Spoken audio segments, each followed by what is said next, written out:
नमस्कार शेतकरी मित्रांनो, माझं नाव धनंजय किशनराव भोसले, मुक्काम पोस्ट मातोळा, तालुका औसा, जिल्हा लातूर. ऑर्डर सीड कंपनीचं आम्ही सुरुवातीला ड्रीम येलो ही व्हरायटी घेतलेली होती.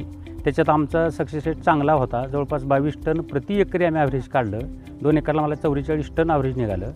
आणि त्या कंपनीनं आता नवीन व्हरायटी पुष्पा येलो म्हणून काढले आहे. त्याचा डेमो प्लॉट आम्ही बघण्यासाठी लातूरवरनं आलो पूर्ण शेतकरी.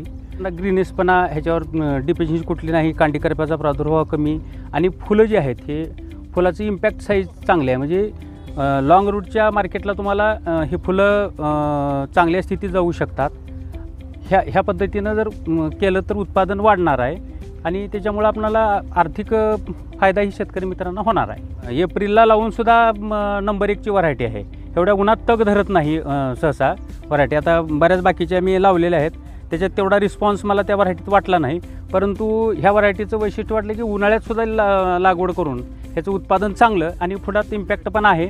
व्यवस्थित समजा प्लॉट आहे, फुटवा चांगली आहे, जाडी चांगली आहे फुलाची आणि त्याच्यामुळे ह्याचं उत्पादन 100% बाकीच्या व्हरायटीपेक्षा चांगलं निघणार असं आम्हाला खात्री आहे. एवढा पावसातसुद्धा कुठलाही ह्याचा इफेक्ट ह्या फुलावर किंवा झाडावर झालेला नाही. आज सध्याचं मार्केट 80 ते 100 रुपये चाललं आहे.